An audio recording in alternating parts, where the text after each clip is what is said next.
If Jesus died on the cross, as we established last episode, what happened next? The tomb was empty.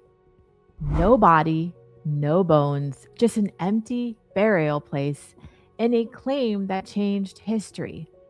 Welcome to episode 4 of Jesus Unfiltered, historical evidence that changes everything. We've seen Jesus existed, fulfilled prophecies, and died by crucifixion. Now, the empty tomb. Is it fact or fiction? Drawing from Lee Strobel's The Case for Christ, where he grilled experts on this very point, and from Gary Habermas's research showing strong scholarly support, we're going to examine the evidence. Even critics admit it's hard to dismiss. First, let's talk about the burial. Jesus was placed in a known tomb owned by Joseph of Arimathea, a member of the Jewish Sanhedrin. This is not legend, it's an important detail to know. Why name a real person if it's fabricated, right? Joseph risked his whole reputation burying a criminal. So Joseph took the body, he took Jesus's body, he wrapped it in a clean linen cloth and laid it in his new tomb, which he had hewn out of the rock, and he rolled a large stone against the door of the tomb. Matthew 27:59 through 60. Strobel interviewed experts who noted the tomb was public knowledge. Enemies could check it. If the body was still there, Christianity ends instantly.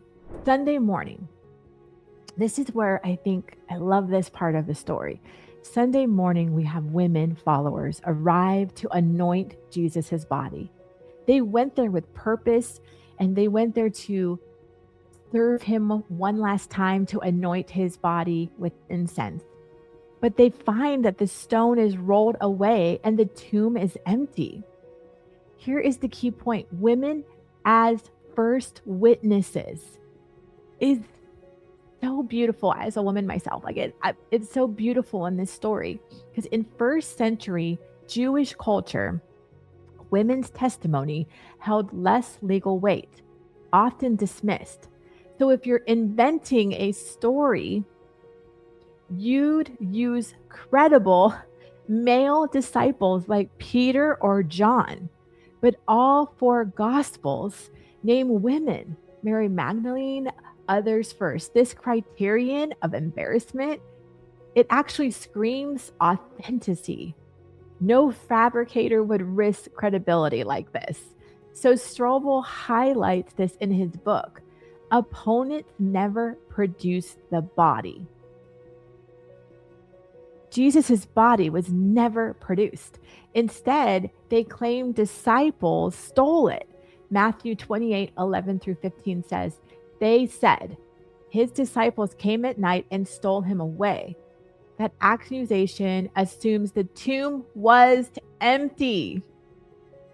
Why invent a theft story otherwise?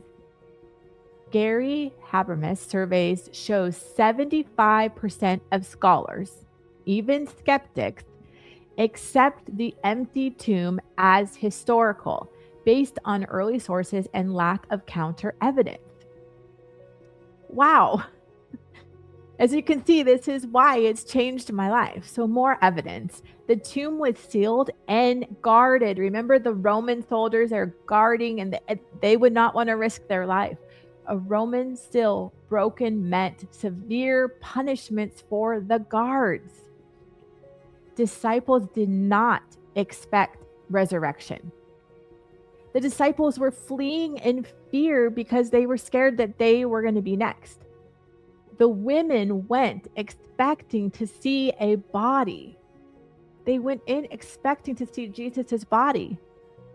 No competing burial stories emerged. If the body remained, produce it. Silence the movement. But enemies did not. There was never a body that was produced.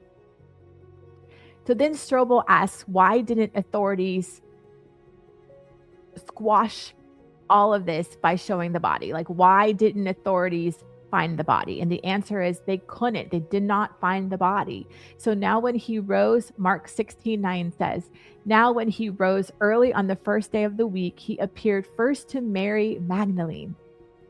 And then Matthew 28:5-6 says, and the angel answered, he is not here, for he has risen. Come, see the place where the Lord lay. The objections.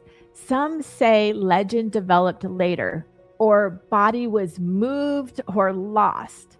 But the early dating, so the empty tomb tradition in the Gospels and implied 1 Corinthians 15, the creed of AD 35-ish. Public location, Jerusalem, easy to verify and disprove. The woman's role, too counterproductive for invention. Alternative theories, stolen body, the wrong tomb, that's a fail. Disciples transformed from cowards to martyrs proclaiming Jesus has risen. This is another powerful thing, and we're going to go into this next. Hibernus notes the empty tomb fits best with the resurrection appearances. No body equals no Christianity, right? So if there is a body to be found, then there is no Christianity, right? But if there is no body equals Christianity. Well, right? Because if you say body, if you find a body, there's no Christianity, but no body means there is a resurrection. Strobel reflected, the empty tomb isn't proof alone, but combined with death and appearances, it's compelling. So the tomb was empty, strong historical case, as prophecy hinted. Psalm 16:10, you will not leave my soul in Sheol, nor will you allow your Holy One to see corruption. It's saying that Jesus' soul was not left for dead. It's living, it's real, it's alive. He's alive. But empty doesn't explain everything. What transformed terrified the disciples. So if you enjoyed this, subscribe, share it with a friend. And in episode 5, we're going to talk about post-resurrection appearances, what the disciples saw, and examine the evidence. So what's your verdict? What are you thinking? Thanks for watching. And next time, over 500 witnesses claim they saw him alive.